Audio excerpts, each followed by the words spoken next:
नमस्कार, मेरा नाम डॉक्टर सुरभि सुमन है और मैं कंसल्टेंट गायनेकोलॉजिस्ट हूँ। आज मैं बात करने वाली हूँ पीसीओएस या पीसीओडी में लाइफस्टाइल मॉडिफिकेशंस के ऊपर।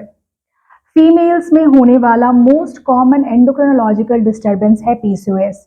आज हर 10 में से 6 फीमेल्स पीसीओएस के द्वारा अफेक्टेड हैं। जेनेटिक फैक्टर्स के अलावा लाइफस्टाइल फैक्टर्स जैसे sedentary lifestyle, obesity, stress, unhealthy food habits ये मेजर कारण होते हैं पीसीओएस के डेवलपमेंट में। तो पीसीओएस में जैसा कि हम जानते हैं हार्मोनल इम्बैलेंस होता है। उसके ट्रीटमेंट के लिए शॉर्ट टर्म में हमारे पास ओरल कॉन्ट्रासेप्टिव पिल्स हैं। आपके डॉक्टर आपको 3 मंथ्स या 6 मंथ्स के लिए ओसीपीज प्रिस्क्राइब कर सकते हैं सो दैट आपका पीरियड्स रेगुलर हो जाए। बट लॉन्ग टर्म में जो आप कर सकते हो वो है लाइफस्टाइल मॉडिफिकेशन, जो फर्स्ट स्टेप हम एडवाइस करते हैं अपने पेशेंट्स को। इन द लॉन्ग रन ये मोस्ट सस्टेनेबल एंड मोस्ट अच्छा आपको आउटकम देगा और आपके पीसीओएस की जो मॉर्फोलॉजी है उसको रिवर्स भी कर देगा। तो पीसीओएस के ट्रीटमेंट में जो लाइफस्टाइल मॉडिफिकेशन है वो क्या है, आइए हम ये समझते हैं। तो सबसे पहले डाइट, आपको अपने डाइट में कुछ बदलाव लाने चाहिए। जैसे कि जो पीसीओएस के पेशेंट्स होते हैं उनमें जो उनका मील होता है उसमें कार्बोहाइड्रेट कम और प्रोटीन की मात्रा ज़्यादा होनी चाहिए। कार्बोहाइड्रेट्स में भी आपको सिंपल कार्बोहाइड्रेट्स अवॉइड करना चाहिए, आपको कॉम्प्लेक्स कार्बोहाइड्रेट्स प्रेफर करना चाहिए। कॉम्प्लेक्स कार्बोहाइड्रेट्स क्या होते हैं, जैसे मिलेट्स, जवार, बाजरा, रागी, आप किनोआ भी ले सकते हैं। इसके अलावा refined sugar, processed foods, specially junk food जो ज़्यादा ऑयली होता है, ज़्यादा फैटी होता है, वो आपको अवॉइड करनी चाहिए। इसके अलावा आपको अपने मील में रॉ वेजिटेबल्स इंक्लूड करना चाहिए। आपको सीड्स भी जैसे pumpkin seeds, sunflower seeds, flax seeds अपने मील्स में इंक्लूड करना चाहिए।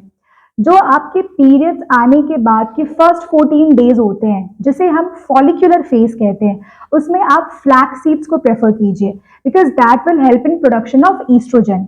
और जो एंड के 14 डेज होते हैं उसमें आप सनफ्लावर सीड्स को प्रेफर कीजिए बिकॉज सनफ्लावर सीड से प्रोजेस्टेरॉन हार्मोन की बैलेंसिंग होती है।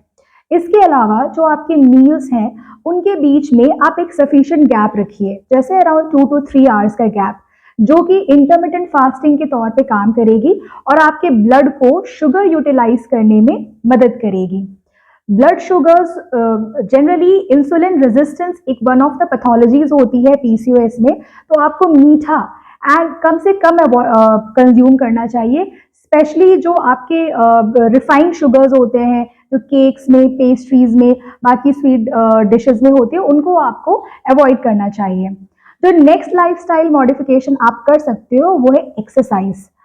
40 मिनट्स टू 60 मिनट्स का exercise daily with some sort of muscle workout बहुत ही बेनिफिशियल होता है पीसीओएस में।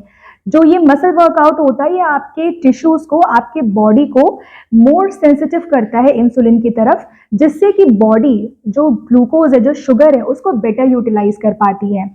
इसके अलावा प्राणायाम, मेडिटेशन, योगा ये भी आपको करना चाहिए बिकॉज उससे क्या होता है बॉडी में ऑक्सीजनेशन ज़्यादा अच्छे से हो पाती है। ऑक्सीजनेशन अगर अच्छी होती है तो इन्फ्लेमेशन कम होता है, बॉडी की अगेन इंसुलिन सेंसिटिविटी इंप्रूव करती है जो आपके ब्लड शुगर्स को कंट्रोल करने में हेल्प करती है। इन टर्न आपको वेट लॉस करने में आपको मदद करेगी।